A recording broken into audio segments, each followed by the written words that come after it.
Hello, how are you, child of God? God bless you. This is Prophet&Apostle Okumbo, Assembly of Brethren, USA branch, Ondo State branch, Owo, Lagos State branch. God bless you, child of God. Listen, Abuja, Port Harcourt, Nigeria, listen. We are talking about our brother NNAMDI KANU. And I know not so many people want to talk about his life, his topic, his struggle, what he struggled for and what he is standing for.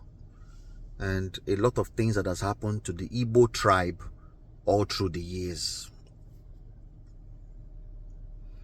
There's nobody anywhere that would have heard the verdict of a life sentence on a man that was telling everybody to free his people. Didn't use any gun, didn't use anything. He was using his voice. I know he made some careless statements. I'm telling you, I know NNAMDI KANU made certain careless statements that he should never have made. But this careless statement, does it warrant life imprisonment? The gravity of what he had done, is it enough to say you would throw him away for life? Whereas the Nigerian government, to an extent, have joined forces to an extent. If you see the evidence on ground with most people who are members of either Boko Haram or members of people who are in these, insurgency units, people who have destabilized the country, you have granted amnesty to many of them. Do you understand? Let's not be afraid to talk about these things, because whether we like it or not, all of us will not stay in this world forever. We will not be here forever. You granted amnesty to certain people who have committed heinous, dangerous crimes worse than what NNAMDI KANU had done. Some people say, oh, he's a Yoruba man that they gave the opportunity to give the judgment concerning NNAMDI KANU. He's so worried not a Yoruba man. He's so worried not fighting for the freedom of NNAMDI KANU. Even if what Sowore is also doing is politically motivated, let's leave that matter on one side. I love Sowore. Don't get me wrong. I do, me personally. I love anybody that stand up for truth, who is bold enough to look in the face of injustice and say this thing is wrong. Do you understand? I love people like that. I love people who can speak truth to power and they don't care whether they die or live. They don't care, because the Bible tells you we should not be afraid of the people who can only take your life and they cannot touch your soul. Don't be afraid of people who can only harm your present life. You understand? The wisdom that I want to bring from this whole situation is that Yoruba people should be careful. The way you treat the Igbos in Lagos, are you forgetting that there is an arm of the Nigerian leadership that is called the NYSC, Minister of Commerce, Ministry of Communication? Have you forgotten that there are Yoruba people scattered all across Nigeria? There are people in Kwara, Yoruba. There are those in Benue, Yoruba. Those in Plateau, Yoruba. You think you don't have your brothers and sisters in all these places? If a civil war ensues as a result of this judgment of sending this man to life imprisonment, it is because Sarani. You have Yoruba people in the United States, in Canada, in the UK. In UK, there are so many Yoruba people in diaspora. How many of them are happy at what is going on with NNAMDI KANU? I don't think all of them are happy. Even though I know some of them are happy that they sentenced the man to life imprisonment because of some careless statements he made. Do you understand? A child should be punished, but when the weight of the punishment that you are giving to the child is not to be compared with his offense, you cannot put them apple for apple and say, you know what? Okay, what is the punishment for careless statement? Was it treasonary? Was it something that was against the government, the institution, the constitution of Nigeria. Do you understand? The young man was in court. He was asking them to show him the law by which he is being charged. Big questions that we should be asking ourselves. What is the problem with the unity of Nigeria? Why can't Nigeria unite in good things? Every day.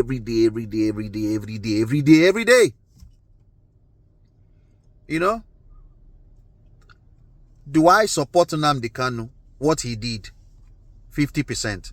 Why I say 50% is because the agitation for Biafra, it didn't start today. It started from the days of Ojukwu.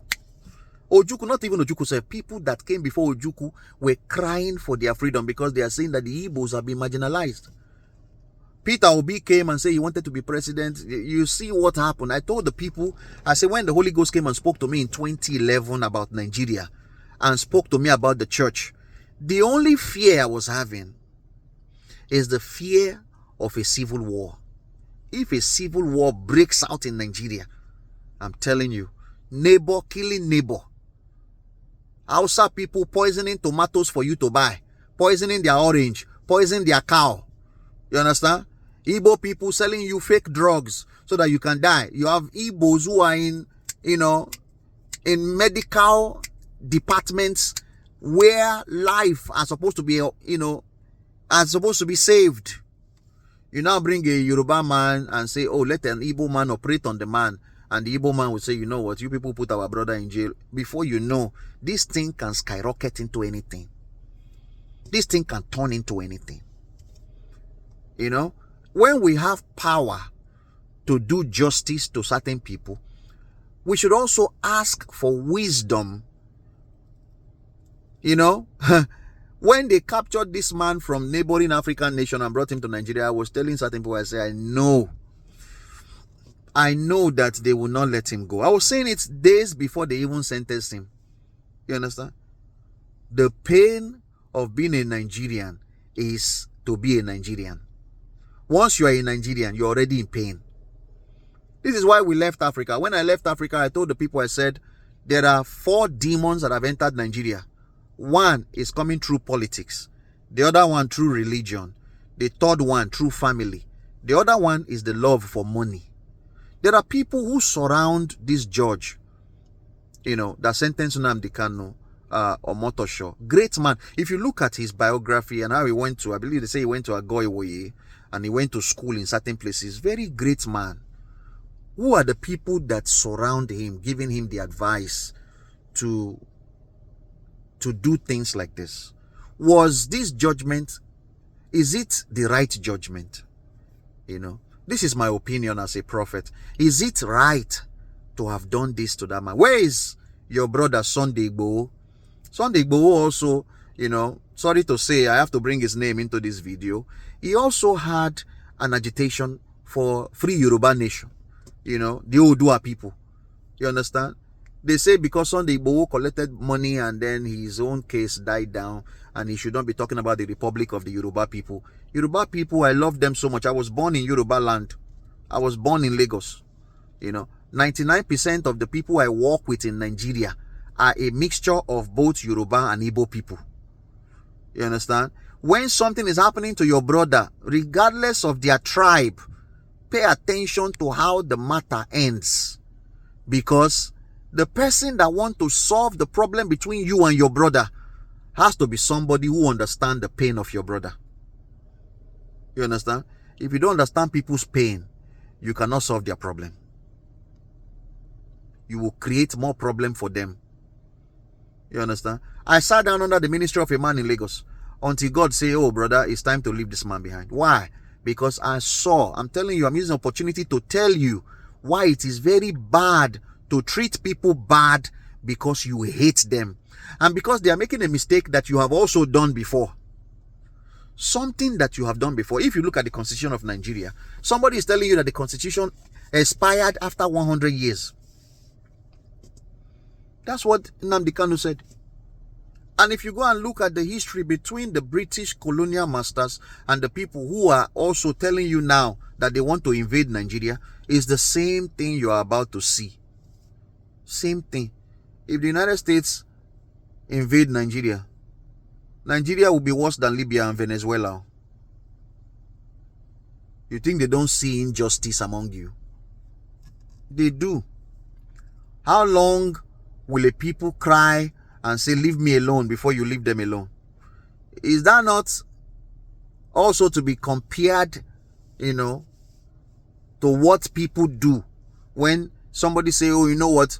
This is the only generation where you will tell somebody, leave me alone. I don't want to follow you. Let me go. Let me go. Leave me alone. I don't want to follow you. The person will force you and force you until they kill you. That same person you are forcing to follow you, when it is now their turn, they say, oh, okay, you don't want to let me go. Give me the presidential seat. Let me be president. You say no. You say no. My northern brothers are listening. My eastern brothers are listening. The northerners are wise people. Sorry, people think northerners, because they didn't go to school, they have emergency schools, they have people who are begging for food. They are wiser than many of you.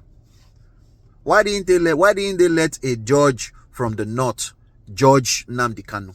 Why didn't they let a combination of judges from north, east, and south? You understand? Why don't they let three heads come together to send this judgment against this young man? You are heaping coals of fire and you are bringing problems, because people always say that Yoruba people will always betray you. It's true. You are seeing it. If you have a Yoruba friend in your life, look at it. You understand? They will betray you, and then they will now play the victim against your life. They will lie against you and play the victim against your life. I have a few Yoruba friends, I'm telling you. Yoruba people, great people, very great people. But okudie kato, it doesn't sit right with me. I knew that. I knew they would not leave the man.